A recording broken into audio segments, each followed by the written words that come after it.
Hello and welcome to Mental Health Tips number 10. Today I want to talk about vulnerability and shame.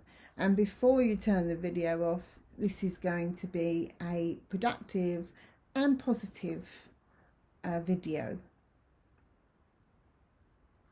I currently have a cat on my lap, my cat Titus, and I'm currently sitting here in front of you. I'm vulnerable, my cat's vulnerable. In fact, most people and most animals and beings are vulnerable. Some people are invulnerable, but the majority of us are vulnerable. Now, the problem with vulnerability is it can lead to shame, or they're intrinsically linked sometimes. So we want to do something about our vulnerabilities. So what is being vulnerable? Being vulnerable is about feeling untrusting in relationships, imposter syndrome at work. I can't change jobs because no one will want me. I'm not good enough. I'm not doing this as well as I should be. All sorts of vulnerabilities, from the big stuff to the small stuff. Vulnerability can come from within our thoughts and our feelings and emotions, but it can also be triggered from the outside world. So something will happen and we will feel immediately vulnerable, which is feeling scared or untrustworthy that something's going to happen and we're not in a safe place.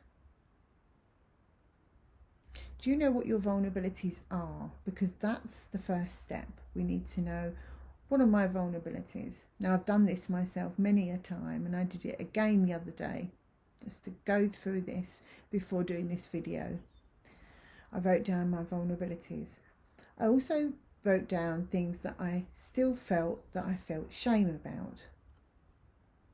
I went through them. I decided there's absolutely no point in holding any of this shame anymore, and why. And then I wrote a list of all the things I'm proud of in myself, and that worked. It really negated all the shame and a lot of the vulnerability. So if we're all pretty much vulnerable, then we're pretty much in the same boat. We might be vulnerable in our relationships, vulnerable with our health, worried about things. But have a think about all the things you've been vulnerable with in the past. Write them down. What happened? What did you do about it? How did you get through the vulnerability? Maybe someone passed away that you loved, a loss, a job change, redundancy, anything, even the smaller things. You have been through a lot in your life already, an awful lot, and you're still here. Why you're still here is because despite your vulnerabilities, you've got through. So firstly, we can learn from our past experiences. Looking back at past experiences, we also want to get rid of the shame that might be attached with some of the things we might have done. What is the point of shame? All it does is trigger that negative internal chatterbox that says you should have, you weren't good enough. So I want you to also look at what you feel possible shame for, because there is no point hiding underneath all of this. And certainly what we do with vulnerability is we tend to try to mask it. We tend to, take drugs, drink, escapism, distractions. We use whatever we can so that we don't feel the vulnerability. But all we're doing is avoiding it. But if we can take vulnerability head on and know what it is and accept it and work through it, we can become really strong. We can get what we want. We can do what we want. We can take the risk that we want to take instead of holding back and sort of pushing it all down. Because by escaping our vulnerabilities, we're also escaping all the other good emotions. So we might not feel joy as much. We might be missing out on good feelings of contentment and happiness. So by pushing down our vulnerabilities, we might be pushing down our entire personality, which is no good. Shame can build from vulnerabilities. And so vulnerability is where it starts.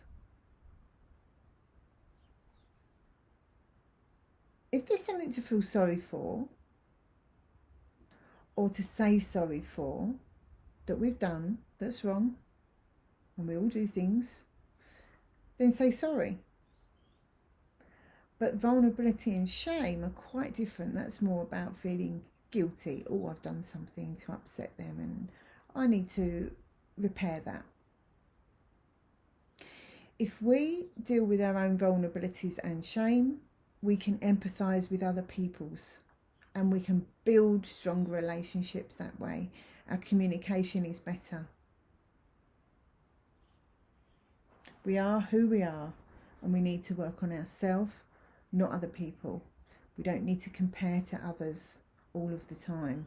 Social media makes us do that, but there's absolutely no point. All we need to do is work on who we are and what our vulnerabilities are.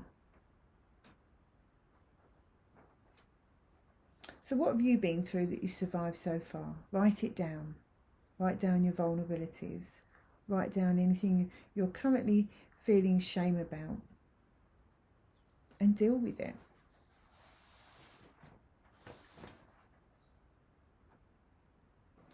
Vulnerability can open new doors.